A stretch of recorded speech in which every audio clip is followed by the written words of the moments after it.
There's something out there.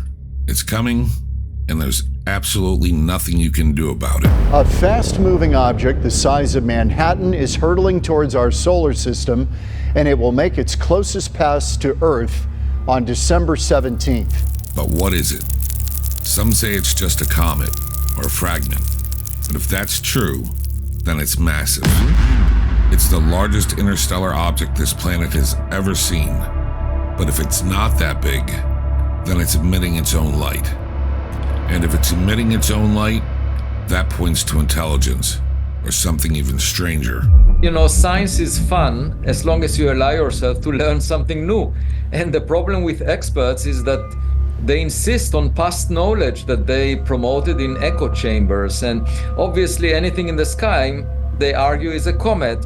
Tonight, we'll pull apart the three leading explanations for 3I-Atlas. If it is natural, it's catastrophic in scale. If it's not, then it's breaking the laws of physics. And if it's neither, then something made it. Is it harmless, or is it something to worry about? You decide. Welcome to Project Strangeville.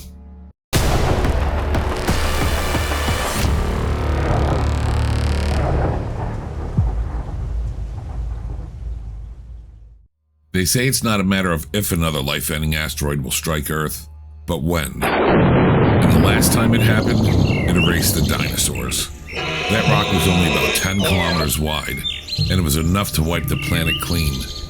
A world ender many times over. The first explanation was the easiest. A comet, a frozen ball of ice and dust, kicked out of some other solar system millions of years ago. Astronomers like David Jewett at UCLA even said it looks normal. Dust, a glowing tail, material coming off of it like we've seen countless times before. That's the safer answer. But not all scientists are convinced.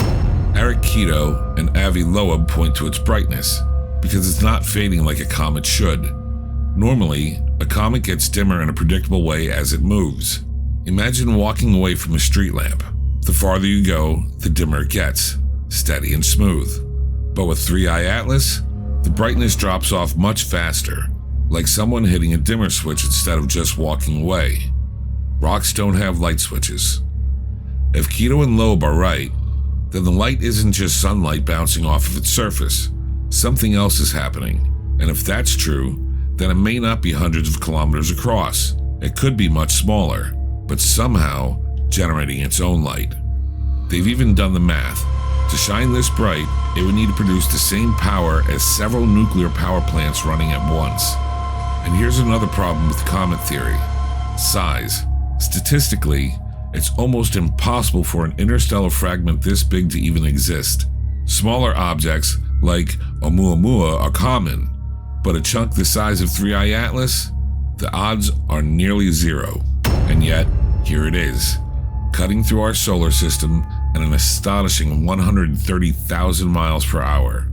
That's about 58 kilometers per second. To put that in perspective, it would take only 69 seconds for it to travel from California to New York. So which is it? A normal comet behaving strangely, or something pretending to be one? The more you look at the details, the less the comet theory holds together.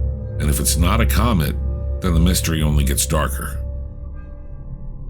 The comet theory is popular with the scientific community because it's familiar, it's safe, it's what we know, and really, what scientist wants to put their name on record saying something that goes against the grain? People like to believe that we're in control, that if something dangerous was heading for Earth, the government would know, scientists would warn us, and someone would have a plan. But here's the truth. We almost never see these things until it's too late.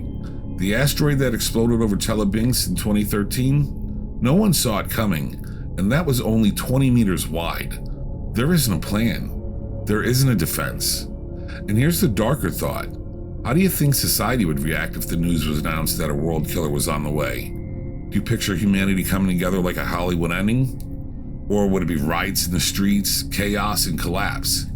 Isn't that a good reason for governments to keep something like this quiet? Let me know if you think it's a comet or something else. But if it isn't a comet, then it could be something potentially more dangerous. And that's exactly what I'm going to cover next. Rocks don't glow. They shine because they reflect sunlight, like a mirror in space. That's astronomy 101, but 3I-Atlas doesn't follow that rule. Its brightness doesn't act like a comet at all. Some scientists now believe it's producing its own light. If that's true, then this isn't just the biggest interstellar object we've ever seen, it's one of the strangest. The idea comes from astrophysicists Avi Loeb and Eric Kito. They noticed the brightness of 3I-Atlas doesn't fall off the way it should if it were just reflecting sunlight. Instead, it looks like the object itself is glowing. If that's true, it could be much smaller. But that raises a brutal question. How does a rock in space power its own light? Scientists have tested natural explanations. Radioactive decay, that would produce a faint glow, but nowhere near the level we're seeing. Thermal emissions, impossible. For it to shine like this, it would have to be hotter than almost anything found in deep space, and it's not. That's why Loeb and Kito suggested something more radical. Maybe it's powered. They estimated it would need to produce around 10 gigawatts of energy, about the same output as several nuclear power plants running all at once. Not bad for something drifting in from another star system. Of course, many astronomers reject this idea. David Jewett and others point to the coma, the dust cloud around 3I-Atlas, and say it's exactly what you'd expect from a comet. Normal, natural, nothing strange, but even those same scientists admit its light curve doesn't fit the model. If it's just a comet, then why does it behave like something with a power source? Most of the scientific community rejects this idea. It's too extreme. They point back to the comet behavior and say, dust and gas can explain it. But even those same astronomers admit this isn't acting like any comet we've seen before. If it's a self-luminous object, then we're not dealing with a chunk of rock. We're dealing with something else entirely. This is where the concern starts to sink in for me. If 3I-Atlas is glowing on its own, then it's not just an object drifting through space. It's something active, something running, and that doesn't sound natural. That sounds designed. And if it's designed, then someone or something built it. And if they built it, then it's gotta be here for a reason. We just don't know what that reason is. Stephen Hawking once warned us about this. He said that if advanced aliens ever came here, it would be like Columbus landing in America. And history shows how that turned out for the people already here. He believed they'd be far more advanced than us, and that contact could be catastrophic. So if 3I-Atlas really is artificial, then we're staring at the possibility Hawking feared most. Let me know in the comments if you believe it's generating its own power. And while you're there, if you're a fan of the unexplained, paranormal, and true crime, please hit that like button and subscribe. Now let's see if the little green men theory has any weight. There's one major part scientists can't ignore: the trajectory of 3I-Atlas. It's not just flying through space at random. Its orbit is tilted only about 5 degrees from Earth's orbital plane, basically the flat sheet where the planets circle the sun, like marbles rolling around on the same table. Almost every random object we've seen from interstellar space cuts in at a steep angle, slicing across that plane, but 3I-Atlas doesn't. It's skimming along almost perfectly in line with the planets themselves, like it's threading a needle.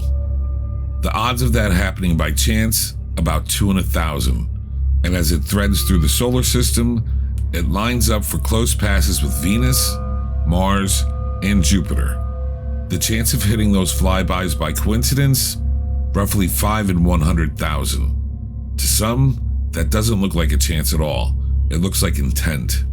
And that's where the third hypothesis comes in. Alien technology, a probe, a machine built by intelligence, and possibly even operated by some form of life.